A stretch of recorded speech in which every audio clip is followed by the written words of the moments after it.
Tech Sindh academy जे platform ते असीं तव्हांखे वेलकम कयूं था। अॼु जी वीडियो में असां जेको आहे सो पढ़ंदासीं। मूंखे हीउ चैप्टर इलाही ज़्यादा इम्पोर्टेंट लॻो हुयो त मूं तव्हांजे लाइ हिकु दफ़ो हिन खे रीड करे वेंदसि हिन चैप्टर खे, छो जो हिन में इलाही इंपॉर्टेंट शयूं आहिनि त मां जेको सो जल्दी जल्दी में हिन खे रीड थी करियां पई, कॉन्सेप्ट क्लियर कयां थी, या कोई बि MCQ इंपॉर्टेंट आहे त हिन मां असीं उहो कवर था कयूं पिया।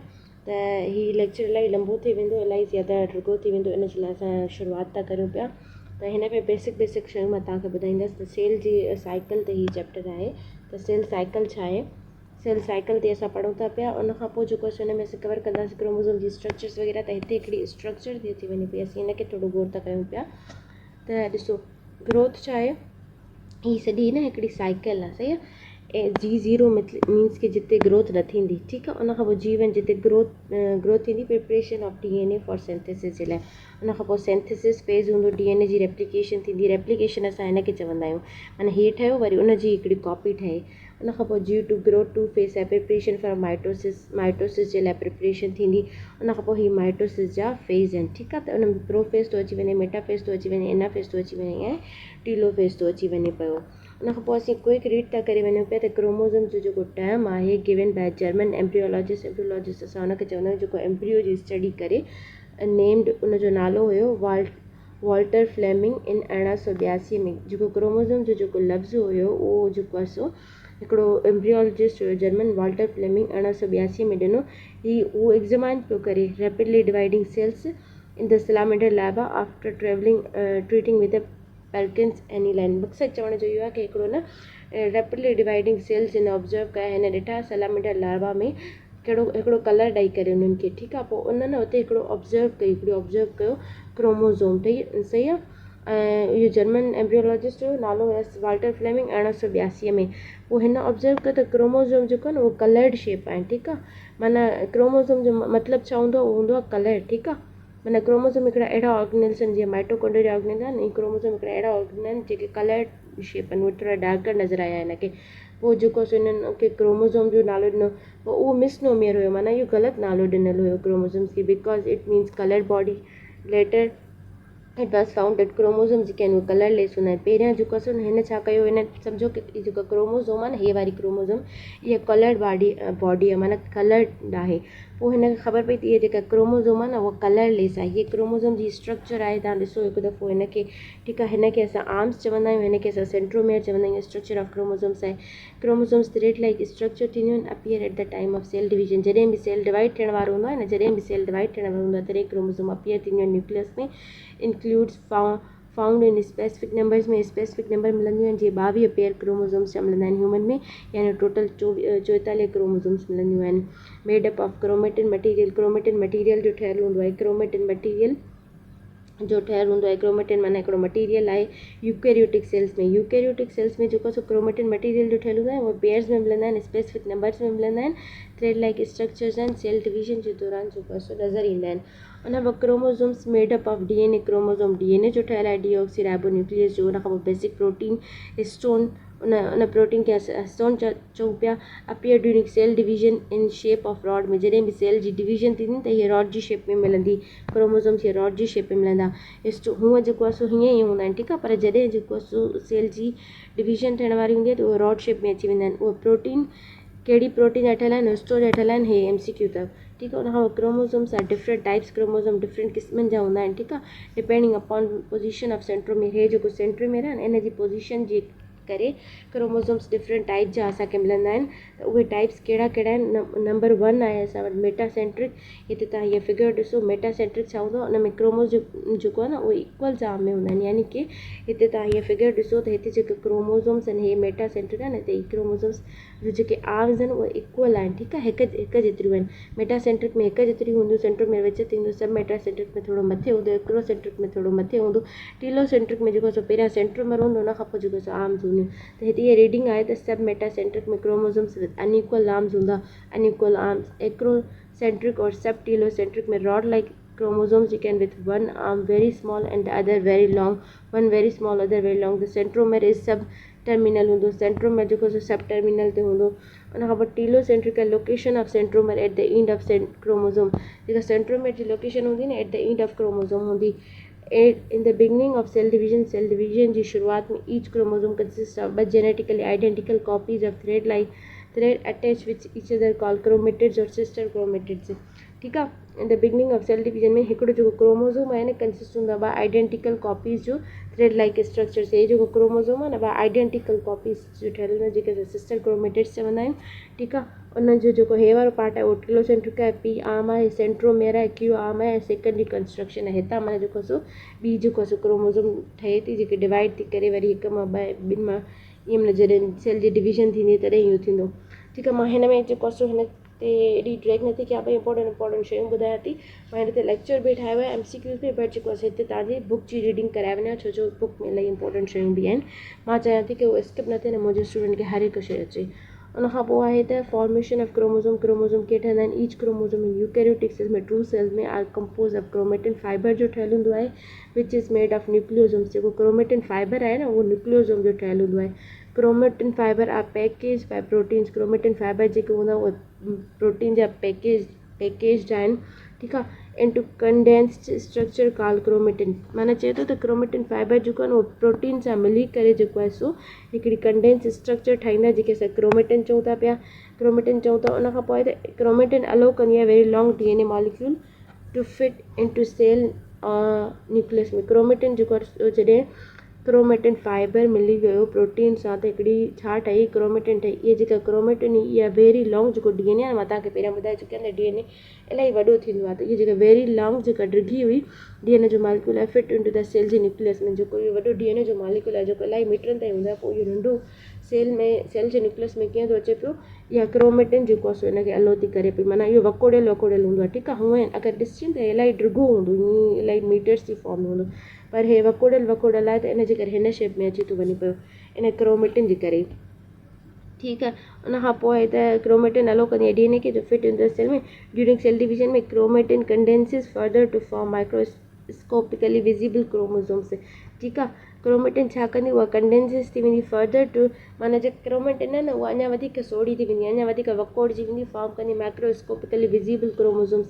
क्रोमेटिन जेको आहे सो वकोड़जी हिकिड़ा माइक्रोस्कोपिकली विजिबल जेके क्रोमोसोम्स आहिनि उन्हनि फॉर्म में अची वेंदी आहे। ड्यूरिंग सेल साइकिल में क्रोमेटिन मटीरियल रेप्लिकेट थींदो आहे। सेल जी साइकिल में क्रोमेटिन जेको मटीरियल रेप्लिकेट थींदो आहे, डिवाइड थींदो आहे, passes successfully to their daughter cells for survival of their progeny. सही आहे। इहो लफ़्ज़ आहे हिकिड़ो। प्रोगेनी मीन्स की जेको सो जेनेटिक मटीरियल ट्रांसफर थींदो रहे जीअं माना ऑफ स्प्रिंग ठहंदा रहनि। त सेल जी साइकिल में छा थींदो आहे कि जेको क्रोमेटिन मटीरियल आहे जेको असां सिस्टर क्रोमेटिड्स पढ़ियूं आहिनि उहो रेप्लिकेट थींदो, उहो कॉपी थींदो, उहो डिवाइड थींदो आहे, उहो पास थींदो आहे सक्सेसफुली टू डाटर सेल्स में। माना हे पेरेंट सेल हुयो नी वरी उहो डाटर सेल्स, माना हिते डाटर सेल्स असां ईअं था चऊं पिया न्यू सेल्स में। सही आहे। For the survival of their progeny. उन्हनि जी जेका DNA जी इंफॉर्मेशन आहे उहा सर्वाइवल थींदी रहे। उनजो जेको माना जेका उनजी छा चइबो आहे आलो औलाद आहे उहा जेको आहे सो वधंदी रहे ऐं मीन्स की स्पेशीज़ जेको आहे सो बरक़रार रहे। Sometimes cell division also responsible आहे फॉर जेनेटिक डाइवर्सिटी जे लाइ। जेका सेल जी डिवीजन आहे न उहा जेनेटिक डाइवर्सिटी छो जो म्यूटेशन थींदी म्यूटेशन जे करे जेको आहे सो जेनेटिकली डाइवर्सिफाइड जेको आहे सो सेल ठहंदो। ठीकु आहे। सेल साइकिल छा आहे the sequence of changes which occur between one cell division ऐं the next cell cycle is called cell cycle. माना हिकु सेल जी डिवीजन खां वठी करे नेक्स्ट सेल साइकिल ताईं जेका बि जेके सीक्वेंस थियनि उनखे असां छा था चऊं पिया, उनखे असां चऊं था सेल जी साइकिल। जेका मां मथे हीअ तव्हांखे फिगर ॾेखारी आहे हीअ वारी सेल साइकिल वारी हीअ सॼी, त इहा जेको आहे सो सेल साइकिल आहे। त सेल साइकिल में छा थींदो आहे इट हैज़ टू फेसिस। इन में ॿ फेस थींदा आहिनि। हिकिड़ो इंटरफेस थींदो आहे which is period of non division. Interface में डिवीजन न थींदी आहे उनखे असां नॉन डिवीजन जो फेस चऊं पिया। एम फेस में असां जेको आहे सो सेल डिवीजन थींदी आहे। एम जेको फेस आहे उन में जेको आहे सो सेल डिवीजन थींदी आहे। असां एम खे माइटोसिस चवंदासीं। इंटरफेस में जेको G0 हुयो, G1 हुयो ऐं G2 हुयो। ठीकु आहे। सेल साइकिल अंडरगो थींदी आहे सीक्वेंस ऑफ चेंजिस में ऑब्वियसली जेको इन्वॉल्व कंदो आहे period of growth replication of DNA followed by cell division. छा कंदो cell cycle sequence of changes हाणे जेको इन्वॉल्व कंदो छा पीरियड ऑफ ग्रोथ जी माना ग्रोथ थींदी रहंदी, रेप्लिकेशन थींदी DNA जी फॉलोड बाय सेल डिवीजन ऐं सेल जी डिवीजन थींदी। त sequence of changes is called cell cycle जेका मां मथे तव्हांखे पढ़ाई आहे। हाणे हिते हुनजी एक्सप्लेनेशन आहे। इंटरफेस असां छा था चऊं पिया the period of cell cycle between two conjunctive means की हिक खां पोइ लगातार जेके चइजे न two conjunctive divisions is called interphase. The period of cell cycle between two conjunctive divisions माना हिकु सेल साइकिल पूरी थी उन खां पोइ जेका ॿी सेल साइकिल थींदी इन जे विच में जेको पीरियड आहे न जेको कंजक्टिव डिवीजन वारो उनखे असां इंटरफेस था चऊं पिया। It is a period of growth and synthesis of DNA. हिकिड़ो पीरियड आहे जिते डीएनए जी सिंथेसिस थींदी आहे ऐं ग्रोथ थींदी आहे, माना इंटरफेस में जेको असां डीएनए डिवीजन जे लाइ तयारु थींदो आहे। ड्यूरिंग दिस पीरियड में सेल प्रिपेयर कंदो आहे इटसेल्फ फॉर एम फेज़ जे लाइ, मीन्स की माइटोसिस फेज़ जे लाइ जिते एक्चुअल में डिवीजन थींदी आहे। इंटरफेस छा आहे डिवाइडेड आहे इंटू फर्दर 3 सब फेसिस में, जीअं मां तव्हांखे ॿुधायो G1 फेज़ ऐं एस फेज़ ऐं G2 फेज़ में, ठीकु आहे। गैप 1 फेज़ जेको असां चऊं था पिया उनमें it is a period of extensive metabolic activities. जेको G1 पीरियड हूंदो न जेको मां तव्हांखे साइकिल मथे पढ़ाई आहियां, उन एक्सटेंसिव मेटाबॉलिक एक्टिविटीज़ थींदियूं जंहिंमें सेल ग्रो थींदो, साइज़ में स्पेसिफिक एंजाइम सिंथेसाइज़ थींदा जेके इन जी डिवीजन में हेल्प कंदा। DNA base units are accumulated for DNA synthesis जे लाइ डीएनए जेके अमाइनो एसिड्स हुआ जेके बेस यूनिट्स हुआ उहे छा थींदा, उहे एक्यूमुलेट थींदा, उहे गॾे थींदा ऐं डीएनए जी जेको आहे सिंथेसिस थींदी, यानी कि रेप्लिकेशन जे प्रोसेस जे लाइ डीएनए जी सिंथेसिस थींदी। At a point in G1 में the cell may enter into the phase called GO। G1 phase में G0 phase हूंदो where cell cycle stop थी वेंदी, जिते cell cycle stop थी वेंदी, ठीकु आहे। it remains for days week or in some cases में even lifetime of the organism। G0 phase जेको आहे जेको सेल जो साइकिल आहे जिते सेल जी साइकिल स्टॉप थी वेंदी आहे उहो जेको आहे डेज़ ताईं बि रही सघे थो पियो, वीक्स ताईं बि रही सघे थो पियो। कुझु केसिस में ऑर्गेनिज़म्स में सॼी लाइफ टाइम जे रहंदो आहे जिते जेको आहे ग्रोथ न थींदी आहे, डिवीजन न थींदी आहे। सिंथेसिस फेज़ छा आहे, ड्यूरिंग दिस फेज़ में रेप्लिकेशन ऑफ डीएनए अकर थींदी आहे। जेको असां रेप्लिकेशन चवंदा था अचूं न जेको कॉपी ठहे थी, त उहा जेको एस फेज़ में थींदी आहे, त रेप्लिकेशन थींदी आहे, ठीकु आहे। As a result of chromatin material it's duplicate. जेको क्रोमेटिन मटीरियल आहे न जेको क्रोमोसोम्स में ॿ सिस्टर क्रोमेटिड्स उहे छा थींदियूं, उहे डुप्लीकेट थींदियूं। उन खां पोइ आहे ड्यूरिंग डुप्लीकेटेड थींदियूं। उन खां पोइ G2 आहे, गैप 2 फेज़ आहे, प्री माइटोटिक फेज़ आहे, ठीकु आहे। The following changes occur during this phase में, हिन फेज़ में हेठियूं चेंजिस ईंदियूं। सेल जेको आहे ग्रो थी वेंदो साइज़ में, सेल साइज़ में वॾो थी वेंदो। सेल ऑर्गेनल्स जेको आहे सो रेप्लिकेट थी वेंदा, जीअं माइटोकॉन्ड्रिया हुयो, जीअं गोल्जी अपैरेटस वग़ैरह, उहे जेके सेल ऑर्गेनल्स आहिनि उहे बि रेप्लिकेट थी वेंदा, उहे बि कॉपी ठाहींदा इन नंबर्स में। As well as enzyme required for cell division also synthesize during this phase में। G2 फेज़ इंपॉर्टेंट आहे। इन में छा थींदो आहे, इन में जेको आहे सेल डिवीजन जे लाइ जेको तयारु थींदो आहे। माइटोटिक प्री माइटोटिक फेज़ चवंदा आहियूं, हुन में सेल जी ग्रोथ थी वेंदी आहे, साइज़ में ऑर्गेनल्स जेको आहिनि उहे रेप्लिकेट थींदा आहिनि, कॉपीज़ फॉर्म में अची वेंदा आहिनि ऐं जेको एंजाइम रिक्वायर्ड आहिनि जेके सेल डिवीजन जे लाइ उहे बि सिंथेसाइज़ थी वेंदा आहिनि इन फेज़ में। उन खां पोइ जेको हाणे मेन माइटोटिक फेज़ आहे जिते डिवीजन थिए थी पई, उनखे असां पढ़ूं था त हुन में छा थींदो आहे। In this type of cell division में a parent cell divide into two daughter cells में। जीअं हिकिड़ो हे जेको सेल आहे न, हे सेल इहो डॉटर सेल्स में डिवाइड थींदो आहे। डॉटर सेल्स असां हिते न्यू सेल्स खे चऊं था, हू वारी डॉटर न, मीन्स के डॉटर सेल्स यानी कि न्यू सेल्स, ठीकु आहे। In a way that number of chromosomes in daughter cells remain the same as the parent cell में। हाणे ॾिसो अगरि हिन में बि 22 पेयर्स हुया नी, त हिननि में बि जेको आहे हिन सेल में 22 पेयर हूंदा, हिन सेल में 22 पेयर हूंदा, यानी कि रेप्लिकेशन थी हुई, यानी कि कॉपीज़ फॉर्म थी हुयूं। तव्हां सिंपली ईअं सम्झो कि असां हिन जी जेको आहे फोटो कॉपी थी हुई, मीन्स के फोटो कॉपीज़ ठहियूं हिन जूं, ठीकु आहे। इन way that chromosome number remain same, माना जहिड़ो पेरेंट में क्रोमोसोम जो नंबर हूंदो ओड़ो ई डॉटर सेल्स में हूंदो। अल्दो माइटोसिस कंटिन्यूस प्रोसेस आहे, हिकिड़ो कंटिन्यूस प्रोसेस आहे जेको थींदो रहंदो आहे, but for the study point of view we can divide it into 2 phases में। असां हिनखे 2 फेज़िस में डिवाइड कंदा आहियूं। कारियोकाइनेसिस जिते न्यूक्लियर जी डिवीजन थींदी आहे, वेरी इंपॉर्टेंट टर्म अथव इहो तव्हां यादि रखिजो। कारियोकाइनेसिस जेको आहे जिते न्यूक्लियस जी डिवीजन थींदी आहे, ठीकु आहे। हे MCQ में अची सघे थो कि सेल डिवीजन में कारियोकाइनेसिस छा अचूं पिया, जिते न्यूक्लियस जी डिवीजन थींदी रहंदी आहे। उन खां पोइ साइटोकाइनेसिस जिते साइटोप्लाज़म जी डिवीजन थींदी रहंदी आहे। उन खां पोइ the karyokinesis can divided further for convenience into 4 phases में, which is prophase, metaphase, anaphase and telophase. जो कारियोकाइनेसिस आहे न उहो फर्दर डिवाइडेड आहे 4 फेसिस में, ठीकु आहे। उहा आहे prophase, metaphase, anaphase and telophase. Let us study mitosis इन एनिमल सेल्स में। हाणे असां जेका हे एनिमल सेल्स में असां माइटोसिस खे पढ़ंदासीं, त उन में नंबर 1 थो अची वञे पियो प्रोफेज माइटोसिस जो। हिन जी during early prophase chromatin material condenses, जेको शुरूआती प्रोफेज आहे न उन में जेको क्रोमेटिन मटीरियल जेको आहे उहो छा थींदो, उहो कंडेंस थींदो, उहो सुको ॼणंदो, become visible as thick coiled thread like structures called chromosomes. जेको क्रोमेटिन मटीरियल हुयो न, जेको क्रोमेटिन फाइबर्स ऐं जेको क्रोमेटिन जेको प्रोटीन मिली करे क्रोमेटिन मटीरियल फॉर्म कयो हुयो, उहो छा थींदो, उहो कंडेंस थी वेंदो, उहो सुकिजी वेंदो ऐं जेको आहे हिकिड़ो थिक फॉर्म में कॉइल फॉर्म में नज़र ईंदो, जेके असां छा था चऊं पिया क्रोमोसोम था चऊं पिया, ठीकु आहे। Each chromosome at this stage में इज़ ऑलरेडी डबल्ड आहे। प्रोफेज़ में छा आहे, क्रोमोसोम ऑलरेडी डबल्ड आहे, वेरी इंपॉर्टेंट पॉइंट अथव। Consist of 2 chromatins. हीउ जेको क्रोमोसोम आहे न, हिन पॉइंट ते जेको आहे सो डबल्ड आहे ऐं 2 क्रोमेटिड्स जो ठहियलु आहे। Chromatids are attach to each other at the centromere में। जीअं मां तव्हां क्रोमोसोम जी स्ट्रक्चर ॾेखारी आहे त क्रोमेटिड्स हिक ॿिए सां अटैच हूंदा किथे, सिस्टर क्रोमेटिड्स ते। The nuclear membrane gradually disappear at the same time centromeres divided. अच्छा, न्यूक्लियर मेम्ब्रेन जेको आहे न ग्रेजुअली डिसअपियर थींदी वेंदी, जीअं जीअं जेको आहे सो ए सेंट्रोमर्स जेको आहे सो at the same time centromere divide into 2 centrioles में। हीउ जेको सेंट्रोसोम आहे न उहो 2 सेंट्रियोल्स में डिवाइड थी वेंदो, त उन टाइम ते जेको आहे सो जेको न्यूक्लियर मेम्ब्रेन आहे उहो डिसअपियर थी वेंदी। Each moves toward the opposite pole of the animal cell forms the spindle fibre. हिते मां तव्हांखे स्ट्रक्चर ॾेखारियां थी हीअ वारी, कि ॾिसो हे आहे डिफरेंट स्टेजिस ऑफ माइटोसिस। हे मेटाफेज़ आहे, ठीकु आहे। मेटाफेज़ में क्रोमोसोम्स जेके आहिनि हे विच ते अची विया आहिनि। हीअ जेका सेल मेम्ब्रेन हुई उहा जेको आहे सो डिसअपियर थियणु शुरू थी वई आहे। हे जेको आहे सो सेंट्रोमियर्स आहिनि, हिनखे असां माइक्रोट्यूब्यूल्स चवंदा आहियूं। सेंट्रोमियर्स आहिनि, सेंट्रोल्स आहिनि, जेके डिवीजन में असांखे हेल्प कंदा आहिनि, ठीकु आहे। त हिते न्यूक्लियर ऐं ॾिसो डिसअपियर थो थियणु ॾे, ऐं जेके माइक्रोट्यूब्यूल्स आहिनि उहे जेको आहे सो साइड्स था अची वञनि पिया। हे जेके क्रोमोसोम्स आहिनि इहे सेपरेट था थी वञनि। पोइ छा थी वेंदो मेटाफेज़ में, इहे विच ते अची वेंदा, सही आहे। विच ते अची वेंदा, हे साइड ते अची वेंदा। पोइ हिते न ग्रेविटी वांगुरु फोर्स हिकिड़ो थींदो जेको हिननि खे पुल कंदो। एनाफेज़ में छा थींदो, हिकिड़ो जेको सेंट्रोमियर आहे, हिनखे असां सेंट्रोमियर था चऊं, माइक्रोट्यूब्यूल, उहो हिकिड़े कॉपी खे पाण ॾे अट्रैक्ट कंदो आहे, ॿियो जेको आहे ॿी कॉपी खे पाण ॾे अटैक कंदो। टीलोफेज़ में छा थींदो, सेल जेको डिवीजन आहे, बेसिक पार्ट आहे, उहो डिवाइड थींदो रहंदो। उन खां पोइ जेको इंटरफेस आहे, 2 डाटर सेल्स आहे फॉर्म्ड। हाणे सिंपली तव्हां हीअ फिगर हिकु दफ़ो ॾिसी करे जेको पॉज़ करे सम्झो। उन खां पोइ जेको हिते असां रीडिंग था कयूं पिया हिनजी, की प्रोफेज़ थींदो कीअं आहे। During early phase chromatin material condense to become visible thick coil chromosomes. माना हिते मक़सदु चवण जो आहे कि जेको क्रोमेटिन मटीरियल हुयो जेको हीअं फॉर्म में हुयो, उहो हाणे हिकिड़ो थिक फॉर्म में अची वेंदो, जेके असां क्रोमोसोम था चऊं पिया। एट दिस स्टेज डबल्ड हूंदा, हिन स्टेज ते जेके क्रोमोसोम्स हूंदा डबल्ड हूंदा। कंसेप्ट 2 क्रोमेटिड्स, 2 क्रोमेटिड्स अटैच, जीअं मां तव्हांखे ॾेखारियो। Chromatids attach to each other at a centromere ते। हिक ॿिए सां जेके क्रोमेटिड्स आहिनि उहे सेंट्रोमियर ते अटैच हूंदा आहिनि, जेको 2 क्रोमोसोम्स जे विच में हुयो, जेके असां सेंट्रोमियर पिया चऊं। हे सेंट्रोमियर विच वारो।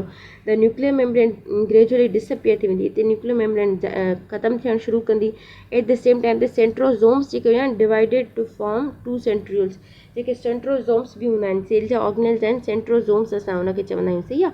उहे छा थींदा, उहे डिवाइड थी वेंदा ऐं फॉर्म कंदा 2 सेंट्रियोल, जेके मां तव्हांखे ॾेखारिया मथां microtubules. Each toward the side opposite pole of the animal cell. उहे ऑपोजिट पोल ॾांहुं अची वेंदा, यानी कि हिकिड़ो मथे अची वेंदो, ॿियो हेठि अची वेंदो, फॉर्म स्पिंडल फाइबर्स। स्पिंडल जा फाइबर्स फॉर्म कंदा, जेके पोइ हुनखे ग्रेविटी वांगुरु अट्रैक्ट कंदा। Centrioles are absent in plant cells में। वेरी इंपॉर्टेंट पॉइंट आहे, हीअ तव्हां यादि रखिजो कि जेके सेंट्रियोल्स आहिनि न, इहे एब्सेंट हूंदा आहिनि प्लांट सेल में। हीअ अची सघेव थो पियो। सेंट्रियोल्स असां हिनखे था चऊं माइक्रोट्यूब्यूल्स के, जेके हे वारा आहिनि सेंट्रियोल्स, सही आहे। इहे सेंट्रियोल्स आहिनि, इहे असांखे एनिमल सेल में सेल डिवीजन में हेल्प कराईंदा आहिनि। उन खां पोइ अची थो वञे मेटाफेज़। त मेटाफेज़ में छा थो थिए पियो, हिन फेज़ में each chromosome arrange itself on the equator of the spindle. जीअं मां तव्हांखे ॿुधायो त हे विच ते अची वेंदा, इक्वेटर ते अची वेंदा। Each chromosome attach to the separate spindle by its centromere. जेको हे सेंट्रोमियर आहे, हिन सेंट्रोमियर जे थ्रू ईच क्रोमोसोम्स जेको सो अटैच थी वेंदा हिन जे सेंट्रोमियर सां, हे जेको माइक्रोट्यूब्यूल आहे इन सां, ठीकु आहे। हीअ तव्हां हिकु दफ़ो फिगर ॾिसो न, पोइ हीअ शइ आसानी सां तव्हांखे सम्झ में ईंदी।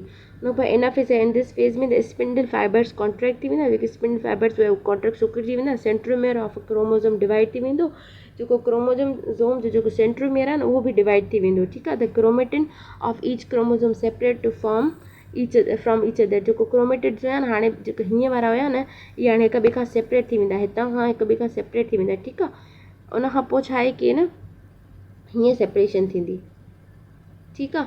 त इहे सेपरेट थी विया। In this way begin to move towards other pole, माना ऑपोजिट साइड ॾे अची वेंदा। In this way 1 set of chromatids, each chromatid is now an independent chromosome. हाणे जेको हिकिड़ो जेको आहे सो क्रोमेटिड हुयो न, उहो इंडिपेंडेंट क्रोमोसोम थी वेंदो। फर्दर हिन में बि माना कॉपीज़ ठहंदियूं रहंदियूं, ठीकु आहे। Move toward 1 pole while the other set toward the other pole. हिकिड़ो जेको सेट आहे हिकु पोल न मूव थी वेंदो ऐं ॿियो जेको सेट आहे ॿिए पोल न मूव थी वेंदो। तव्हां हीअ फिगर सम्झो। पोइ हीअ फिगर मुंहिंजे लेक्चर में बि इलाही ज़्यादा इंपॉर्टेंट अथव, मां उते बि रखी आहे, ठीकु आहे। पहिरियां छा पिया चए, मेटाफेज़ में जेके माइक्रोट्यूब्यूल्स हुया, सेंट्रोल्स हुया, उहे ऑपोजिट पोल सां अची विया। पोइ हिन क्रोमोसोम्स जेके विच ते अची विया, उन खां पोइ जेको आहे सो हिननि ऑपोजिट पोल ते सेंट्रोमियर्स खे जेको आहे सो सेंट्रीरोल असां बसता सेंट्रोल जी जॻह ते माइक्रोट्यूब्यूल इस्तेमालु कयो। सेंट्रोमर जेको आहे सो हिते जेको विच ते मां तव्हांखे पहिरियां पढ़ाई आहे, त इहे ऑपोजिट साइड ते अची वेंदा। टीलोफेज़ में छा थींदो, सेल डिवीजन स्टार्ट थी वेंदी। इंटरफेज़ में जेको आहे सो सेल जेको आहे सो डिवाइड थी वेंदा, अलॻि सां सेल जेको आहे सो ठही वेंदा। उन खां पोइ टीलोफेज़ चए थो पियो इन दिस स्टेज में the chromatin now call chromosomes. In stage में असां क्रोमेटिन खे छा था चऊं पिया, क्रोमोसोम्स था चऊं पिया। एमसीक्यू अथव reach at the respective poles, माना कि ऑपोजिट पोल्स ते पहुची विया। द मूवमेंट सीज़िस थी वेंदी, हुनजी मूवमेंट हाणे रुकिजी वेंदी। Each pole receive the same number of chromosomes, obviously जेको आहे सो फर्दर कॉपीज़ थियंदियूं रहंदियूं।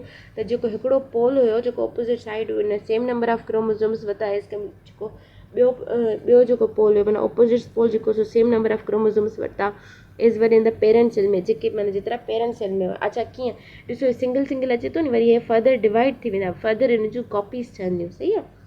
The nuclear membrane is reform around each set of chromosome, जेका न्यूक्लियर मेम्ब्रेन हूंदी हाणे जेको सो न्यूक्लियर मेम्ब्रेन ठहणु स्टार्ट थी वेंदी टीलोफेज़ में।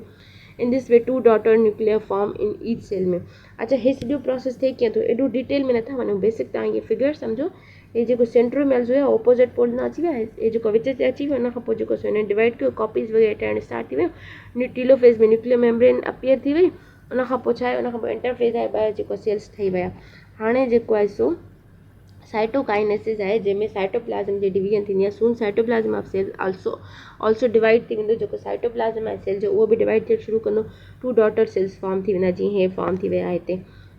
इन एनिमल सेल्स में cytokinesis takes place by developing construction, हिकिड़ी माना कंस्ट्रक्शन डेवलप थी वेंदी, हिकिड़ी जेको सो ब्रिज डेवलप थी वेंदी। The construction become deep to divide cell cell cytoplasm में जेका कंस्ट्रक्शन ठही हुई, हिकिड़ी जेका दीवार ठही हुई, it takes place by developing construction. The construction become deep to divide into 2 equal halves में, जेका इहा जेका दीवार ठही हुई न उहा इक्वल हाफ्स में डिवाइड थी वेंदी ऐं ॿ जेके डॉटर सेल्स हुया उहे ठहंदा। ठीकु आहे। जेका कंस्ट्रक्शन हुई इहा हिकिड़ी डीप थी वई to divide cytoplasm into 2 equal halves में। साइटोप्लाज़म खे 2 इक्वल हाफ्स में डिवाइड कयईं। 2 डॉटर सेल्स आर फॉर्म्ड, बस डॉटर सेल्स फॉर्म थी विया। प्लांट सेल्स में it occur by developing cell plate, हिकिड़ी सेल प्लेट ठहंदी आहे प्लांट सेल्स में। एमसीक्यूज़ अथव, उहो कीअं ठहंदी आहे, उहो छा आहे, उनखे असां छॾे था ॾियूं पिया। हिते असां सिंपली जेको आहे सो रीडिंग त कयूं पिया, कॉन्सेप्ट था सम्झूं पिया, मेन जेके वर्ड्स आहिनि उनखे पिक था कयूं पिया। त हे बि एमसीक्यू आहे। ठीकु आहे। इन दिस वे में the daughter cells become exact copies of their parents. जेके डॉटर सेल्स हूंदा उहे एक्ज़ैक्ट कॉपीज़ थी वेंदा पंहिंजे पेरेंट्स जूं। असांजो कमु आहे की असांखे इंपॉर्टेंट शयूं सम्झणियूं आहिनि ऐं ऑब्वियसली हिन बुक मां ई जेको आहे सो सॼो जेको टेस्ट निकिरंदी, त बहितर आहे त असां हिन जी रीडिंग हिकु दफ़ो करे वठूं। सिग्निफिकेंस ऑफ माइटोसिस जी इंपॉर्टेंस आहे। माइटोसिस इंपॉर्टेंट रोल प्ले कंदो आहे लाइफ में, ऑर्गेनिज़म जी में। It is responsible for development जे लाइ, ग्रोथ जे लाइ ऑफ ऑर्गेनिज़म्स। हे अॻिते हली एमसीक्यू बि अथव। सही आहे। डेवलपमेंट ऐं growth by increasing exact copies of the cell, माना एक्ज़ैक्ट कॉपीज़ ठाहे करे जेको आहे सो ग्रोथ एंड डेवलपमेंट में हेल्प कंदो। With few exceptions all kind of asexual reproduction and vegetative propagation takes place by mitosis. कुझु एक्सेप्शंस खां अलावा जेके बि एसेक्सुअल रिप्रोडक्शन थींदी ऐं जेको सो वेजिटेटिव प्रोपेगेशन थींदी न, वेजिटेटिव प्रोपेगेशन ईअं सम्झो कि पटाटो आहे न हिकिड़ो, उहो जेको आहे सो उन मां बड ठहे ऐं उहो जेको आहे सो वरी ॿिए पटाटे में कन्वर्ट थी वञे। सिंपली तव्हां ईअं वठो, vegetative propagation takes place by mitosis जे थ्रू थींदी आहे। The production of new somatic cells, जेके बि बॉडी जा सेल्स आहिनि। अच्छा, सेल्स ॿिनि क़िस्मनि जा थींदा आहिनि, मां तव्हांखे पढ़ाया आहिनि। हिकिड़ा सोमेटिक सेल्स जेके असां बॉडी जा सेल्स था चऊं पिया, ॿिया जेके आहिनि सेक्सुअल सेल्स यानी कि गैमेट सेल्स जेके असां चवंदा आहियूं, जंहिंमें जेको आहे एग ऐं स्पर्म्स अची वेंदा आहिनि। ठीकु आहे। Such as body cells depend on mitosis, very important अथव एमसीक्यू अथव। त सोमेटिक सेल्स छा ते डिपेंड कंदा आहिनि, माइटोसिस ते डिपेंड कंदा आहिनि। हीलिंग ऑफ वाउंड्स, जेको वाउंड जी जेका हीलिंग थी, जेको बि धकु लॻो, repair of wear and tear, माना जेको बि धकु लॻो उन खां पोइ जेको शयूं नॉर्मल थी वेंदियूं, यानी कि धकु लॻो वरी सही थी वियूं। With in organism also depend upon the mitotic division में। हिन मां 3 एमसीक्यूज़ तव्हांजा ठही विया। सही आहे। नंबर 1 एमसीक्यू ग्रोथ ऐं डेवलपमेंट में हेल्प कंदो आहे। उन खां पोइ जेको आहे वेजिटेटिव ऐं सेक्सुअल रिप्रोडक्शन में। उन खां पोइ सोमेटिक सेल्स में माइटोसिस थींदी आहे। वाउंड ऐं वियर एंड टियर में कहिड़ो कंहिं ते डिपेंड कंदो आहे, उहो बि माइटोटिक डिवीजन ते डिपेंड कंदो आहे। हाणे अचूं था एपोप्टोसिस ऐं नेक्रोसिस जा 2 वेज़ आहिनि सेल जी डेथ जा। जॾहिं बि सेल डेथ थींदी आहे त इन्हनि 2 वेज़ में थींदी आहे। Cell in an organism depending upon various extra cellular signals for its regulation जे लाइ। ऑर्गेनिज़म जो सेल डिपेंड कंदो आहे ॿाहिरिनि एक्स्ट्रा सेल्युलर सिग्नल्स ते, ॿाहिरिनि सिग्नल्स जे लाइ फॉर इट्स रेगुलेशन ऐं कंट्रोल एक्टिविटीज़ जे लाइ। सेल जेको आहे न ॿाहिरिनि जेको आहे सो सिग्नल्स ते डिपेंड कंदो आहे फॉर इट्स रेगुलेशन ऐं कंट्रोल एक्टिविटीज़ जे लाइ। ज़ाहिर आहे सेल ते माहौल जो असरु पवंदो। It means all activities even death of cell is programmed आहे। सेल जी इवन डेथ बि प्रोग्राम्ड आहे। कॉमन सेंस आहे कि सेल जॾहिं पैदा थियो आहे त हुनखे मरणो बि आहे। त जेको आहे सो एक्स्ट्रा सेल्युलर जेके सिग्नल्स आहिनि उन्हनि ते डिपेंड थो करे पियो फॉर इट्स रेगुलेशन ऐं कंट्रोल एक्टिविटीज़ जे लाइ। ठीकु आहे, माहौल ते डिपेंड कंदो आहे। माहौल सही हूंदो, ॾिसो थधि हूंदी त जेको आहे सो सेल बि थधो थी वेंदो, गरम हूंदो त सेल जो बि गरम थी वेंदो, गरम में एक्टिविटीज़ ज़्यादा थी वेंदियूं आहिनि ऐं कोल्ड में जेको सेल जो एक्टिविटीज़ कम थी वेंदियूं आहिनि। इज़ सेल डेथ बेनिफिशियल आहे? Program cell death help proper control of multicellular development. ॾिसो सेल डेथ बि इम्पॉर्टेंट आहे। जीअं कैंसर सेल्स में सेल जी डेथ न थींदी आहे, उहे ग्रोथ थींदा वेंदा आहिनि ऐं पोइ उहे हार्मफुल हूंदा आहिनि। हार्मफुल कीअं हूंदा आहिनि? उहे छा कंदा आहिनि, बॉडी जे जेको ॿियूं न्यूट्रिएंट्स आहिनि न, उहे जेको आहे खाई छॾींदा आहिनि। जेके इंपॉर्टेंट सेल्स हुआ उन ताईं उहा न्यूट्रिशन न पहुचंदी, त उहे जेको आहे सो जेके इंपॉर्टेंट सेल्स हुआ उन जी डेथ थी वेंदी, त बॉडी जी डेथ थी वेंदी। त जेको आहे प्रोग्राम सेल डेथ जेको हेल्प कंदी आहे proper control of multicellular development में। ठीकु आहे, which led to deletion of entire structure. Example tail of developing human embryo, जेको पहिरियां ह्यूमन एम्ब्रियो में जेको सो टेल हुयो उन जी डेथ। ठीकु आहे, और some part of an organ which is more required like tissues between developing digits में। अच्छा, मां हिते तव्हांखे न सॼो कॉन्सेप्ट बि ॾेई सघां थी की न हिते छो ई ज़रूरी आहे या छा आहे, पर मूंखे न हिन जी रीडिंग करणी आहे तव्हांजे लाइ, जीअं तव्हां इंपॉर्टेंट टर्म्स ॾिसो। अगरि मां ड्रैग में वियमि त इलाही ज़्यादा लेक्चर वॾो थी वेंदो। ऑलरेडी जेको आहे सो इलाही ज़्यादा टाइम थी वियो आहे, त मेन जेको आहे सो मेन शयूं पढ़ूं था, उनखां पोइ जेको आहे सो असां जेको आहे सो हिन जी एक्सरसाइज ऐं समरी बि पढ़ूं था। माना प्रोग्राम डेथ थींदी आहे जंहिं मल्टी सेलुलर जी डेवलपमेंट, इहो असांजो जेको ह्यूमन जी डेवलपमेंट आहे। जीअं मां तव्हांखे एग्जाम्पल ॾेई वियमि, हिकिड़ी एम्ब्रियो जेको आहे सो उन जी डेथ थी वई, सही आहे। ह्यूमन एम्ब्रियो जे टेल जी डेथ थी वई, छो जो उहो गैर ज़रूरी हुयो, ऐं कुझु अहिड़ा ऑर्गन्स ऐं टिश्यूज़ जेके असांजे जिस्म में ज़रूरी न हूंदा आहिनि उन्हनि जी डेथ कराईंदा आहिनि।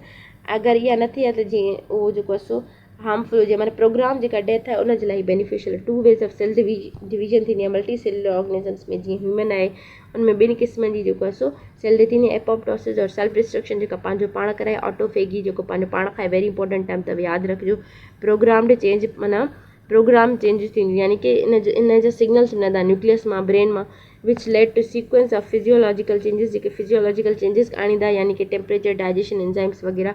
विच cell by which cell commit suicide, cell जेको आहे न पंहिंजो पाण सुसाइड कमिट कंदो, कलेक्टिवली कॉल्ड एपोप्टोसिस। उनखे असां एपोप्टोसिस था चऊं पिया। सिंपली इहो आहे कि एपोप्टोसिस जेको आहे सेल्फ डिस्ट्रक्शन आहे, सेल पंहिंजे पाण खे डिस्ट्रॉय कंदो आहे। सेल में फिजिकल चेंजिस अची वेंदियूं आहिनि उन ब्रेन या न्यूक्लियस जे सिग्नल जे करे, पोइ जेको आहे सेल सुसाइड कंदो आहे, एपोप्टोसिस थींदी आहे। उन खां पोइ नेक्रोसिस आहे, this type of cell death which is caused by external factors. माना हीअ इंटरनल फैक्टर्स जे करे थींदी आहे। ठीकु आहे, हीअ एक्सटर्नल फैक्टर्स जे करे थींदी आहे। जीअं इन्फेक्शन थी थो अची वञे पियो, टॉक्सिन था अचनि, जीअं ट्यूमर, असां कैंसर खे चवंदा आहियूं एक्सीडेंटल सेल डेथ थी वेंदी आहे। त नेक्रोसिस जे करे जेको आहे सुभाणे कोई बि इन्फेक्शन थियो उनजे करे सेल जी डेथ थी, कोई बि टॉक्सिन आहे उनजे करे सेल जी डेथ थी वई, ट्यूमर जे करे सेल जी डेथ थी वेंदी, एक्सीडेंटल सेल डेथ थी वेंदी। त माना इहे ॿ टर्म अथव, एपोप्टोसिस ऐं नेक्रोसिस। इहे जेको आहे पंहिंजे करे थींदी आहे ऐं ॿाहिरि फैक्टर्स जे करे थींदी आहे। उनखां पोइ मियोसिस रिडक्शन डिवीजन आहे। ठीकु आहे, हे वरी जेको सो गैमेट्स यानी कि सेक्सुअल सेल्स में थींदी आहे। Meiosis is a type of cell division आहे in which single cell divided into 4 cell daughter cells में। अच्छा, meiosis में, माइटोसिस में छा हुयो कि न उहो ॿिनि सेल्स में डिवाइड पियो थी वञे, सही आहे। माइटोसिस में ॿिनि सेल्स में डिवाइड पियो थी वञे, मियोसिस में छा थी वेंदो, उहो वरी 4 सेल्स में डिवाइड थी वेंदो। ठीकु आहे, हिते तव्हां यादि रखिजो, माइटोसिस में 2 सेल्स में, मियोसिस में 4 सेल्स में। MCQ अथव। ऐं number of chromosome become half in each daughter cells में। जेको नंबर ऑफ हुन में छा पिया थियनि, हुन में पेरेंट जेतिरा ई क्रोमोसोम्स पिया अची वञनि माइटोसिस में। मियोसिस में छा आहे, उनजे माना पेरेंट सेल जे हाफ जेको आहे सो नंबर ऑफ क्रोमोसोम्स अची वेंदा, यानी कि अधु नंबर ऑफ क्रोमोसोम्स अची वेंदा। हुन में 2 सेल्स, हिन में 4 सेल्स, हिन में जेको आहे सो कंप्लीट जेको आहे सो क्रोमोसोम्स, हिन में जेको आहे half chromosomes. In animal meiosis takes place in germ cells में to produce gametes, that is sperms and eggs में। जेके सेक्सुअल सेल्स हूंदा आहिनि न उनमें मियोसिस थींदी आहे, ऐं जेको कॉपीज़ जेको सो ट्रांसफर करणी हूंदियूं आहिनि पेरेंट टू ऑफ स्प्रिंग खां। ठीकु आहे, germ cells to produce gametes. Gametes असां उन्हनि सेक्सुअल सेल्स खे चवंदा आहियूं, जीअं स्पर्म्स ऐं एग्स। ऐं wear in plants takes place in some spore mother cells में। स्पोर मदर सेल्स में तव्हां टर्म यादि रखिजो, प्लांट सेल्स में किथे थींदी आहे, स्पोर मदर सेल्स में to produce spores, spores produce करण जे लाइ। स्पोर्स जेको आहे सो हुनजी वरी रिप्रोडक्शन जो हिकिड़ो टाइप आहे। त सिंपली त इहो सम्झो कि मियोसिस छा आहे, उहा गैमेट्स में थींदी आहे, स्पर्म्स एंड एग्स में थींदी आहे, प्लांट में किथे थींदी आहे, स्पोर्स में थींदी आहे। ठीकु आहे, हीअ वरी मियोसिस जी फिगर आहे। असां हिनखे हिकु दफ़ो ॾिसूं था, डिफरेंट स्टेजिस ऑफ मियोसिस। त हिते ॾिसो, प्लाज़्मा मेम्ब्रेन हुई, newly forming microtubules and the cytoplasm में, newly forming microtubules and the cytoplasm में 1 पेयर ऑफ होमोलॉगस क्रोमोसोम, हिकु जहिड़ा chromosomes. Nucleus envelope is breaking apart microtubules while build to penetrate the nucleus region में। हे हिते जीअं मां पहिरियां तक पढ़ाया, न्यूक्लियर मेम्ब्रेन डिसअपियर थी वेंदी, हे डिवाइड थींदा रहंदा। हाफ जेको आहे रेडियल लाइ वेंदा, इंटरेक्शन बिटवीन मोटर प्रोटीन्स में माइक्रोट्यूबुल्स में 1 ऑफ पेयर ऑफ 2 क्रोमोसोम्स। हिनखे असां छॾे था ॾियूं पिया, तव्हां फिगर सम्झो, सही आहे। 1 और 2 pairs of centrioles toward the opposite side उहो साॻी ॻाल्हि आहे कि जेके सेंट्रियोल्स हूंदा आहिनि उहो ऑपोजिट साइड ई हलिया वेंदा क्रोमोसोम्स हिनखे चिकींदा हिनखे जेको सो हेॾे कंदा ऐं जेको सो हाफ ऑफ में डिवाइड थी वेंदा उहो इन जे करे छो जो ॾिसो जॾहिं मतिलबु रिप्रोडक्शन थींदी त जेको सो एग एंड स्पर्म जी जेको सो माना यूनियन थींदी त ॾिसो हाफ सेल्स स्पर्म जा हाफ सेल्स एग जा मिली करे उहो वरी उहो साॻियो ई जेको आहे सो क्रोमोसोम्स ठाहींदा फॉर एग्जाम्पल 22 क्रोमोसोम्स स्पर्म जा 22 क्रोमोसोम्स एग जा मिली करे साॻियो ई 44 क्रोमोसोम्स ठही विया ऐं 22 पेयर ठही विया साॻा ई इन जे लाइ जेको सो हाफ सेल्स हूंदा आहिनि हिते तव्हां ॾिसो हीअं साॻी माइटोसिस में थिए थी पई ऐं हिन मां जेको सो 4 सेल्स ठहंदा साॻियो ई माना मियोसिस वारो प्रोसेस इवेंट्स इन मियोसिस में कहिड़ा कहिड़ा थींदा आहिनि meiosis is a series of two divisions है meiosis 1 meiosis 2 results in formation of 4 haploid cells haploids माना single chromosomes वाला cells है meiosis first meiotic division है first meiotic division छा थींदी है reduction division थींदी है during which chromosome number is reduced to half माना इनखे असां सिंपली रिडक्शन डिवीजन था चऊं पिया इन में जेको क्रोमोसोम जो नंबर आहिनि उहो हाफ में अची वेंदो आहे meiosis 1 consists of prophase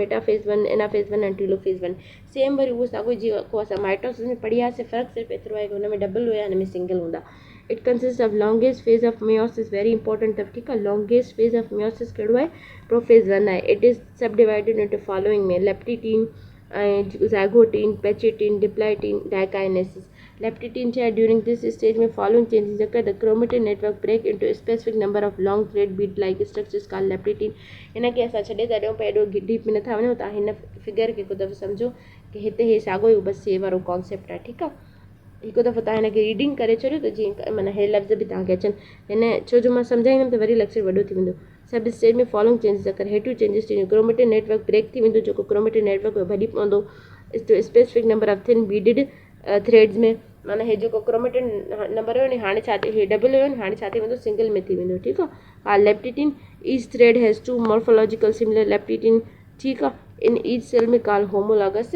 structure माना हिकु जहिड़ी स्ट्रक्चर ठही वेंदी ज़ाइगोटीन में छा थींदो ड्यूरिंग दिस सब स्टेज में होमोलॉगस जेके सिमिलर स्ट्रक्चर्स हुयूं हिकु वारी स्ट्रक्चर्स हुयूं chromosomes which comes from mother मां ओवम मां to father by sperm is attracted toward each other ठीकु आहे ज़ाइगोटीन में बेसिकली छा थींदो जेके होमोलॉगस स्ट्रक्चर हुयूं न which comes from mother ovum ऐं father by sperm are attracted toward each other and their link by pairing takes place माना जेके मदर ऐं फादर मां जीअं मां तव्हांखे ॿुधायो आया और छा थींदो उहे मिली वेंदा ऐं पेयरिंग ऑफ होमोलॉगस क्रोमोसोम्स जेको आहे so is known as synapsis very important term the pairing of homologous chromosome similar structure chromosomes is called synapses while the paired homologous structure is known as a bivalent माना pairing जेका थींदी न homologous chromosome उनखे synapsis चवंदासीं ऐं जेके paired homologous chromosomes हूंदा उनखे असां बाइवेलेंट चवंदासीं त हीअ त पोइ छा आहे pachytene and synaptic force of attraction में between each bivalent decrease and chromosome uncoil and separate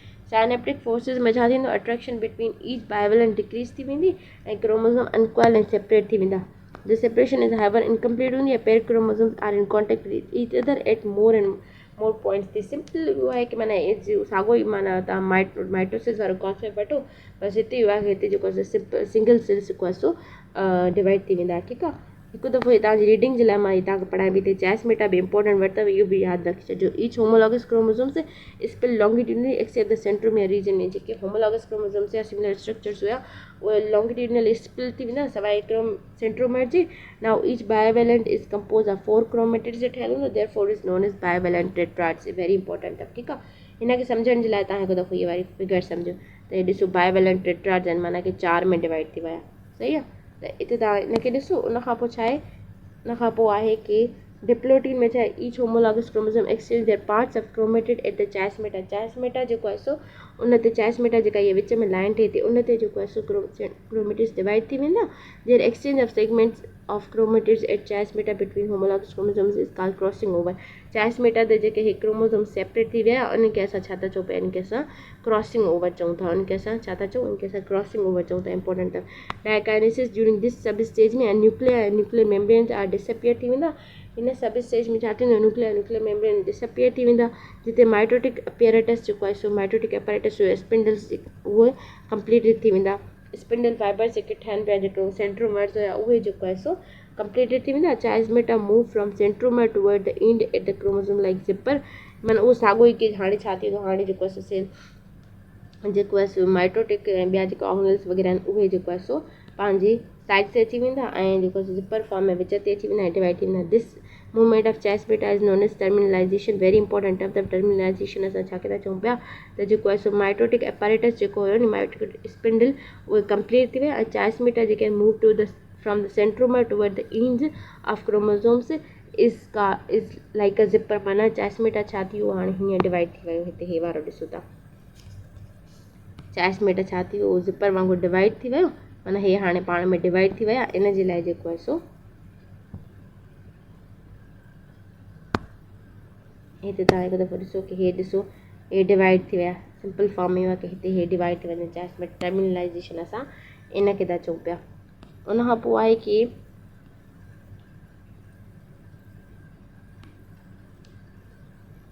terminalisation eight the end of diakinesis chromatid still remain compacted eight there इंज। हाणे हिन खे एॾो डिटेल में न वञो, बसि तव्हां हिन जे जेको दफ़ो रीडिंग कयो आहे उहो फिगर खे सम्झो। मेटाफेज चए following changes occur in this phase में bivalent and line up at the equal to line ते जीअं मां तव्हांखे ॿुधायो विच ते अची वेंदा centromeres of each chromosome attach with same fibre of spindle fibres हीअं थी वेंदा। एना फेज में छा थींदो एट द स्टेज में chromosome form members of homologous pair of bivalent begin to separate and move toward the separate respect poles of the spindle. Simple इहो आहे की विच ते अची विया। हाणे जेको आहे हिनखे हीअं डिवाइड थियणो आहे। सही आहे जीअं मां माइटोसिस में तव्हांखे ॿुधायमि उअं ई मेटाफेज में बि थींदो। ठीकु आहे। The actual reduction occur at the stage between half number of the chromosomes move to the each pole में हाणे हाफ नंबर में अची विया। Moreover as a result of crossing over two chromatids of a chromosome do not resemble with each other in the genetic terms में उहे माना resemble न कंदा हाली उहे माना अलॻि अलॻि हूंदा। ऑब्वियसली जेको जेनेटिक मटीरियल उहो हाणे हाफ थी वियो त कुझु अमाइनो एसिड्स हिकिड़े ते हूंदा कुझु अमाइनो एसिड्स जेको ॿिए ते हूंदा। टीलोफेज में छा न्यूक्लियर मेम्ब्रेन फॉर्म थी वेंदी। इहो त यादि रखी छॾियो की टीलोफेज जेको फेज़ हूंदो आहे उन में न्यूक्लियर मेम्ब्रेन फॉर्म थींदी आहे। Around the chromosome at each pole ते क्रोमोसोम्स बिकम अनकॉइल उहे अनकॉइल थी वेंदा। अच्छा हिते तव्हां यादि रखो क्रोमोसोम्स रिजेंबल नथा करनि पिया with each other at the genetic terms ते। माना हाणे जेके जेनेटिक टर्म्स ते उहे क्रोमोसोम हिकु जहिड़ा न आहिनि उनमें अमाइनो एसिड्स हिकु जहिड़ा न आहिनि ॿिन्हिनि क्रोमेटिड्स में। सही आहे। माना ज़ाहिर आहे ॿ डिवाइड थी विया त उहे हिन ते हिकिड़ा अमाइनो एसिड्स हूंदा ॿिए ते ॿिया अमाइनो एसिड्स हूंदा ऑब्वियसली। उन खां पोइ न्यूक्लियर फॉर्म थी वेंदो न्यूक्लियोलस रिअपेयर थी वेंदो। दस टू डॉटर न्यूक्लियर फॉर्म थी वेंदा। साइटोकाइनेसिस में उहो साॻियो ई की जेको आहे सो ॿ डॉटर जेके बि साइटोप्लाज़म जा ऑर्गेनल्स हुया जेको आहे सो साइटोप्लाज़म अलॻि थी वेंदो। इंटरफेस में छा आहे उहो टीलोफेज खां पोइ थींदो आहे ऐं there is a short period call interphase before meiosis two खां पोइ it is similar to interphase between mitotic division except DNA जी रेप्लिकेशन डज़ नॉट अकर। हे माना सिंपली जेको आहे जेका माइटोटिक में मां तव्हांखे इंटरफेस पढ़ाया आहिनि न उहो ई थींदो आहे। पर हिन में छा थींदो आहे हिन में सेल जी डिवीजन न थींदी आहे डीएनए जी रेप्लिकेशन न थींदी आहे। ठीकु आहे। रेप्लिकेशन ऑफ डीएनए अननेसेसरी आहे because each chromosome already have two chromatids. Replication जेको आहे न अननेसेसरी आहे छो जो ईच क्रोमोसोम्स खे जेको आहे ॿ क्रोमेटिड्स आहिनि उहे हीअं आहिनि। ठीकु आहे। उहो तव्हां हिकु दफ़ो फिगर खे सम्झो। सही आहे। उहो फिगर खे जॾहिं तव्हां सम्झंदव त पोइ शयूं तव्हांखे सम्झ में अची वेंदियूं त हीअ छा थो चवणु चाहे पियो। उन खां पोइ छा आहे सेकेंड माइटोटिक डिवीजन आहे M2 आहे। Second mitotic division is actually mitotic division है जेका डिवाइड थी वेंदी आहे हैप्लोइड सेल्स में हाफ सेल्स में फॉर्म ड्यूरिंग मियोसिस 1 में and two daughter haploid cells. The second phase of mitotic division include simply मक़सदु इहो आहे की पहिरियों माइटोटिक मियोसिस में छा थियो हुयो कि हा माना सिंगल सेल्स जेको आहे हुया। ठीकु आहे। हैप्लोइड सेल्स हुया। हाणे जेको सो प्रोफेज 2 स्टेज आहे मेटाफेज 2 स्टेज आहे एनाफेज 2 स्टेज आहे टीलोफेज 2 स्टेज आहे। सेम वांगुरु जेके माना प्रोसेस थिया हुया न उहे सेम हाणे ईअं थींदा मियोसिस 1 में। हिते सिंपली छा आहे स्पिंडल फाइबर फॉर्म थी वेंदा प्रोफेज 2 में nuclear membrane and nucleolus disappear थी वेंदा। मेटाफेज में छा थींदो chromosome attached half spindle fibre by centromeres. Chromosome जेके सेंट्रोल जेके ट्यूब्यूल्स आहिनि उन्हनि सां अटैच थी वेंदा बाय हाफ देयर सेंट्रोमेर्स जे थ्रू उन्हनि सां अटैच थी वेंदा। ठीकु आहे। Get arrange at equatorial plane ते अची वेंदा। Each chromosomes attach with the separate fibre of the spindle. हिनखे सम्झण जे लाइ तव्हां फिगर ॾिसो त पोइ तव्हांखे इहा शइ सम्झ में अची वेंदी। Anaphase the spindle fibre attach to the centromere ते and shorten the chromosomes pull away to the another movement continues until one complete chromosomes formation. Simply process उहो साॻियो ई आहे जंहिंखे माइटोसिस सम्झ में अची वई हुनखे मियोसिस सम्झ में अची वेंदी। माइटोसिस में डबल सेल्स डिवाइड पिया थियनि हिकु सेल मां 2 सेल डिवाइड पिया थियनि। मियोसिस में छा थींदो हिकु सेल मां 4 सेल डिवाइड थियणा आहिनि। इन जे लाइ छा थी वेंदो हिननि में हाफ ऑफ माना सिंगल जेको आहे सो क्रोमेटिड वञिणो आहे। सिंपली प्रोसेस इहो ई आहे। ठीकु आहे। एॾो डीप में वञण जी ज़रूरत न आहे। सिंपली प्रोसेस इहो आहे। इंपॉर्टेंट टर्म्स तव्हां यादि रखो। हुन खां पोइ टीलोफेज आहे त स्पिंडल फाइबर डिसअपियर कंप्लीट ऐं क्रोमोसोम बिगिन टू अनकॉइल थी वेंदो जीअं पहिरियां फॉर्म में हुयो। पोइ पहिरियां माना हाणे हिन शेप फॉर्म में हो न हाणे उहो शेप फॉर्म ख़तमु थी वेंदी ऐं क्रोमोसोम जेको हिन फॉर्म में अची वेंदो।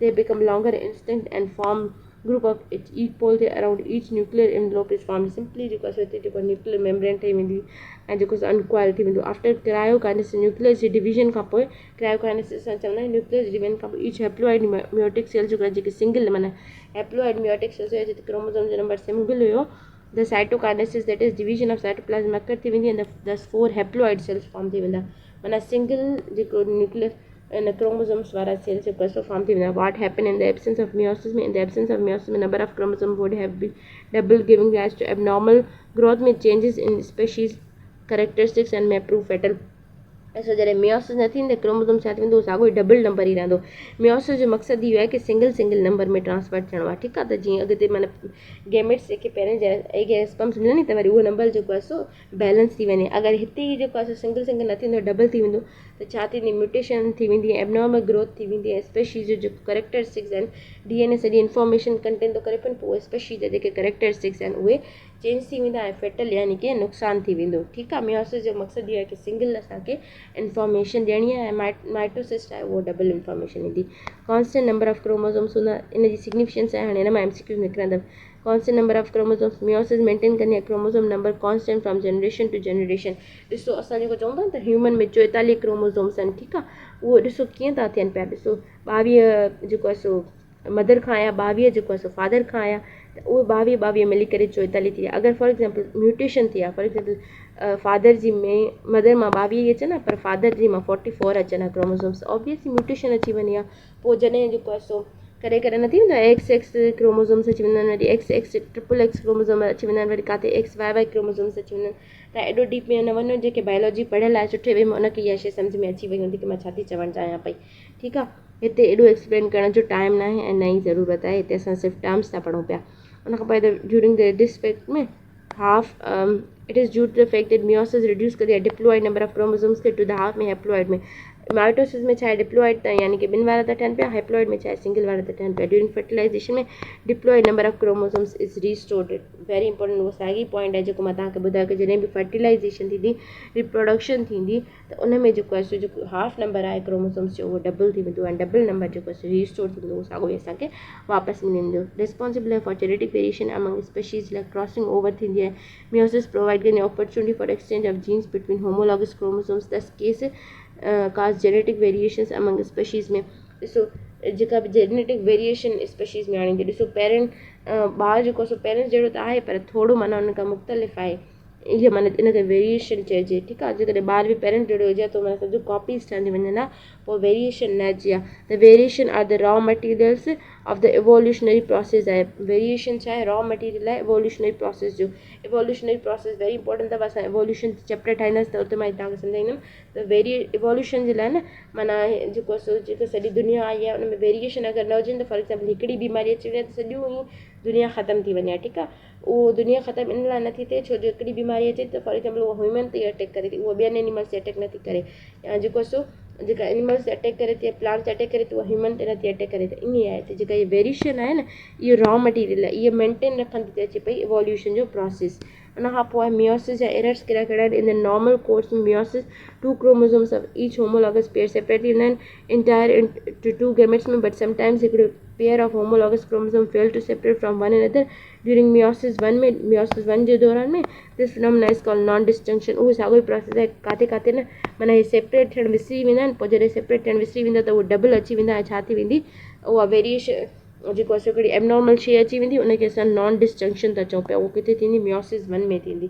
ठीकु आहे नॉन डिस्टिंक्शन छा आहे प्रोड्यूस कंदी आहे गेमेट्स उहे जेके माना सेल्स जेके रिप्रोडक्शन कराइनि था with abnormal number of chromosomes कॾहिं कॾहिं XX अची वेंदो आहे XXX अची वेंदो आहे ऐं XY अची वेंदो आहे यूजुअल नंबर छा आहे की फीमेल में असांखे जेको आहे 2X खपंदा ऐं मेल में असांखे छा खपंदो हिकिड़ो X खपंदो हिकिड़ो Y खपंदो ठीकु आहे Y जेको आहे मेल जो हूंदो आहे X जेको आहे फीमेल जो हूंदो आहे ऐं फादर में जेको आहे सो ॾिसो हाणे हे मदर जा क्रोमोसोम्स आहिनि फादर जा क्रोमोसोम्स आहिनि ठीकु आहे मदर जो छा थियो हिकिड़ो X आयो ठीकु आहे फादर जो छा आयो हिकिड़ो Y आयो त छा थियो मेल प्रोड्यूस थियो ईअं ई जेको आहे मदर जो X आयो ऐं फादर जो X आयो त छा प्रोड्यूस थियो फीमेल प्रोड्यूस थी त माना इहो आहे त छा थींदो अगरि एबनॉर्मलिटी थियणी आहे फॉर एक्ज़ाम्पल 2 जेको आहे सो हिकिड़ो जेको सो मदर ॾांहुं त X आयो ई आयो ठीकु आहे मदर जो X आयो ई आहे पर छा थियो ग़लती थी वई फादर वारे में डिवीज़न न थी ऐं फादर जो बि X जेको सो Y ॿई अची विया हिकिड़े ॿार में त छा थींदो हे जेको मेल आहे न इहो मेल त हूंदो, पर इन में फीमेल जूं ख़ूबियूं माना ज़्यादा हूंदियूं, ठीकु आहे।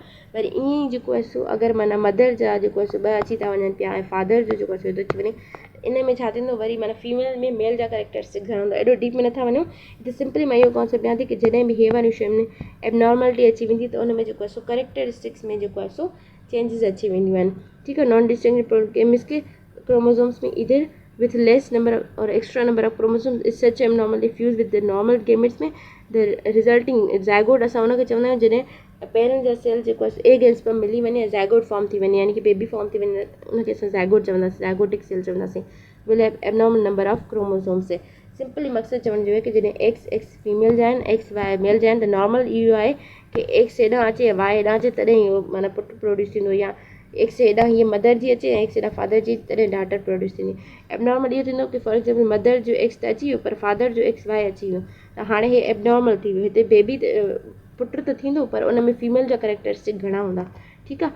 ईअं वरी जेको आहे सो कॾहिं कॾहिं डबल वाई अची वेंदा आहिनि, ठीकु आहे, उन में वरी मेस्क्यूलाइन इलाही ज़्यादा फीचर्स अची वेंदा आहिनि। फॉर एक्ज़ाम्पल मदर जो त जेको आहे सो एक्स आयो, फादर जो एक्स आयो पर मदर जा वरी ट्रिपल एक्स अची विया। हिन फीमेल में बि फीमेनाइन कैरेक्टरिस्टिक इलाही ज़्यादा हूंदियूं, पर ईअं आहे कि मदर जा 2 एक्स अची विया ऐं मदर जो एक्स अची वियो, फादर जो एक्स वाई अची वियो, ठीकु आहे। माना ईअं जेको सो करेक्टरिस्टिक्स चेंजिस अची वेंदा, उहो वरी जेनेटिक मटीरियल आहे, इहो इंटर क्लास जो चैप्टर आहे, असां उन में नथा वञूं पिया।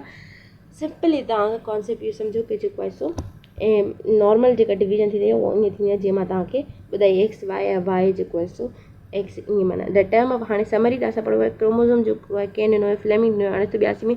These are thread like structures आहिनि appear at the time of cell division में made of chromatin material in specific number in eukaryotics में स्पेसिफिक नंबर जा ठहियल स्पेसिफिक नंबर में ठहियल क्रोमेटिक मटीरियल जे ठहियल हूंदा आहिनि। फ्लेमिंग 1982 में ॾिना हुया, ॾिनो हुयो टर्म क्रोमोसोम छा आहे, मेडअप ऑफ DNA ऐं हिस्टोन प्रोटीन जो ठहियल आहे। MCQ अथव।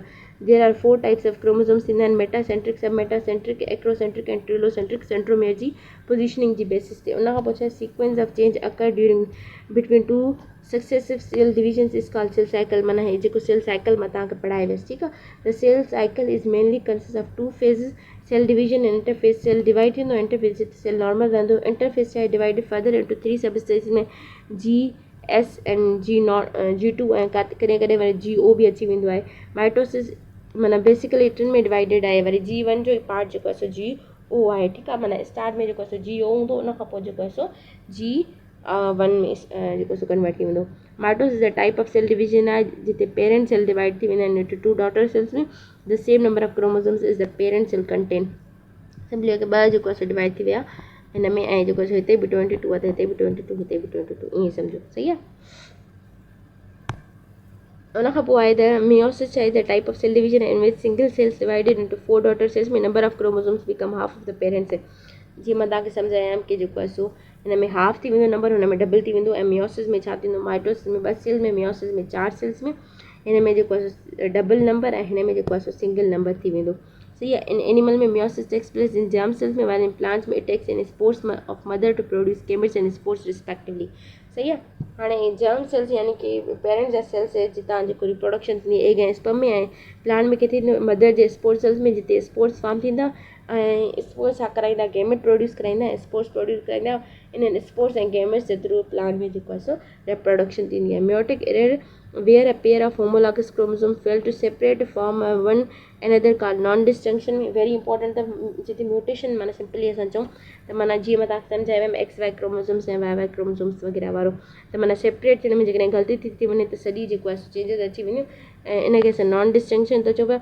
The non distinction gamete produce कंदी आहे abnormal number of chromosomes with lace और एक्स्ट्रा क्रोमोसोम्स। जीअं मां तव्हांखे ॿुधायो कि लेस या एक्स्ट्रा क्रोमोसोम्स प्रोड्यूस थी वेंदा आहिनि। सेल डेथ वेरी इंपॉर्टेंट आहे। उहा छा थींदी आहे, सेल डेथ 2 क़िस्मनि जी थींदी आहे। उहा कीअं थींदी आहे, एपोप्टोसिस ऐं प्रोग्राम सेल डेथ हूंदी आहे। एपोप्टोसिस उहा हूंदी आहे जेका प्रोग्राम हूंदी आहे, जेके सिग्नल्स मिलंदा रहंदा आहिनि which help in proper control of the development में, जेका बेनिफिशियल आहे, जेका प्रॉपर कंट्रोल कराईंदी आहे डेवलपमेंट में। नेक्रोसिस आहे, इहा वरी एबनॉर्मल आहे। Cell death occur by external factors, ॿाहिरि फैक्टर जे करे, जीअं इन्फेक्शन थियो, काई बि टॉक्सिन आयो, या एक्सीडेंटल सेल डेथ जे करे, माना धकु लॻो त सेल्स जी डेथ थी वई। त ही हुई इन जी समरी। हाणे जेको असां हिन जा रिव्यू क्वेश्चन्स असां पढ़ी था वठूं पिया। माइटोसिस छा इन्वॉल्व कंदी आहे, असां तव्हां हिते ॿुधायो त growth, repair and sexual reproduction ईअं थींदी आहे, ठीकु आहे। रिड्यूस डिवीजन न थींदी, उहा थी रिड्यूस डिवीजन छा में थींदी आहे, मियोसिस में थींदी आहे। वाट करे in the metaphase of meiosis में, मेटाफेज़ में छा थींदो आहे। हाणे तूं जॾहिं जंहिं मेटाफेज़ जो सॼो प्रोसेस पढ़ियो हूंदो उहो ॿुधाईंदो हिते की जेको आहे सो मेटाफेज़ में छा थींदो आहे। हे वारो MCQ तव्हां मूंखे कमेंट सेक्शन में ॿुधायो, मां हिते तव्हांजे लाइ पॉज़ थी कयां पई। जीअं उहा फिगर सही तरीक़े सां सम्झी आहे न, उहो मूंखे ॿुधाए त हिन में छा थींदो आहे। Chromosome lined up in equatorial of the cells ते क्रोमेटिन स्पिन पोल सां हली वेंदा, chromatin separate move to opposite pole सां हली वेंदा, chromosome start to coil up and becoming visible. हे 4 ऑप्शंस अथव। हे वारो MCQ मूंखे लाज़मी तव्हां कमेंट सेक्शन में ॿुधायो, वेरी इंपॉर्टेंट अथव, छो जो हे ईंदो बि आहे इन क़िस्म जो।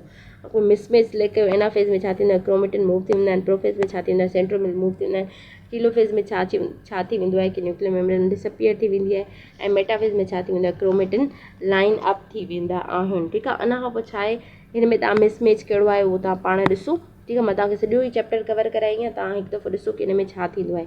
ठीकु आहे। Which process occur during the prophase of mitosis in the animal cells में। इन लाइ मूं तव्हांखे चयो कि हिकु दफ़ो तव्हां माइटोसिस सम्झी छॾियो, उन जा फेज़िस सम्झी छॾियो, पोइ मियोसिस ऐं माइटोसिस जा जेके फेज़िस आहिनि न उहे हिकु जहिड़ा हूंदा आहिनि। ठीकु आहे। त हाणे चए थो त प्रोफेज़ ऑफ माइटोसिस में छा थींदो आहे, division of centromeres in the formation of chromatin the replication थींदी आहे, सेपरेशन ऑफ सेंट्रियोल्स थींदी आहे। त हिते तव्हां मूंखे करेक्ट ऑप्शन ॿुधायो कि छा थींदो आहे। ठीकु आहे। हाणे जेको सो हिते असां चऊं था या ही वारा कवर मां पंहिंजे न हिन में करायां थी, MCQs वारे जेको लेक्चर आहे हुन में करायां थी पई। ठीकु आहे। हिते हिकु दफ़ो असां पढ़ी था वञूं पिया। Sequence of physiological changes by which cell commit suicide, suicide कंहिंजे थ्रू कंदो आहे, सेल कमिट कंदो आहे सुसाइड, एपोप्टोसिस जे थ्रू कमिट कंदो आहे सुसाइड। ठीकु आहे। Autophagy, apoptosis. ठीकु आहे। त A ऐं B ऑप्शन, ऑटो एपोप्टोसिस जे थ्रू। उन खां पोइ आहे चूज़ द इनकरे। आई थिंक हिते ही थोरो माना ग़लति थो अची वञे, छो जो ऑटोफेगी ऐं एपोप्टोसिस साॻी ॻाल्हि हूंदी आहे। त तव्हां हिते हिकु दफ़ो इहो रीड करे छॾियो, इन टर्म्स जे विच में डिफरेंस जेको आहे सो यादि रखो। Choose the incorrect statement regarding meiosis, meiosis जे बारे में करे इनकरेक्ट स्टेटमेंट ॿुधायो। Maintain chromosomes number from generation to generation, generation to generation chromosome number maintain करी, सही ॻाल्हि आहे। Reduce the diploid number of the chromosomes to half, इहो बि करेक्ट आहे। Takes place in germ cells में प्रोड्यूस कंहिंमें, इहो बि सही आहे। Production of new somatic cells in the germ cells में न, सोमेटिक सेल्स जेको आहे सो हुन में माइटोसिस थींदी, त इहो वारो ग़लति ऑप्शन आहे। Type of cell division in spore of mother cells produce spores, उहो कंहिंजे थ्रू थींदी आहे, मियोसिस जे थ्रू थींदी आहे। ठीकु आहे। Stage of mitosis in which chromatids reach to the pole and their movement ceases. हाणे ही स्टेजिस वारो मां इन लाइ नथी सॉल्व करियां पई, छो जो हिकु दफ़ो तव्हां उहो फिगर सम्झो सही तरीक़े सां ऐं तव्हां पाण जेको आहे डिफरेंस फील करायो। ठीकु आहे। छो जो स्टेजिस ते ऑब्वियस ईंदा, हे जेको आहे न तव्हांखे हिकु दफ़ो माइटोसिस जो स्टेजिस अची वियो नी, त इन जी स्टेजिस में छा छा थींदो आहे त तव्हां MCQs पाण करेक्ट करे वेंदा। ठीकु आहे। स्टेज ऑफ मियोसिस इन विच सेंट्रोमियर शॉर्टन थी वेंदा, the pair of chromatids are pulled away from one and other. हाणे हे बि इंपॉर्टेंट अथव, स्टेजिस वारा तव्हां पाण ॾिसो हिकु दफ़ो। ठीकु आहे। ऐं सम्झो। ठीकु आहे। मां हिते लेक्चर बि ठाहींदमि ऐं जेको MCQ बि तव्हां सॉल्व कराईंदमि। हिते हे ऐं हो जेको ॿ मां मथां चई ईअं ई कि तव्हां हिन ते गौर कजो पाण। Phenomena in which pair of homologous chromosome fail to separate is called non disjunction, असां हुनखे चवंदासीं। ठीकु आहे। त इहे हुया असांजा 10 जेको आहे MCQs। हाणे 10 फिल इन द ब्लैंक्स ॾिसूं था पिया। Chromosomes are thread like structure appear at the time of cell division में।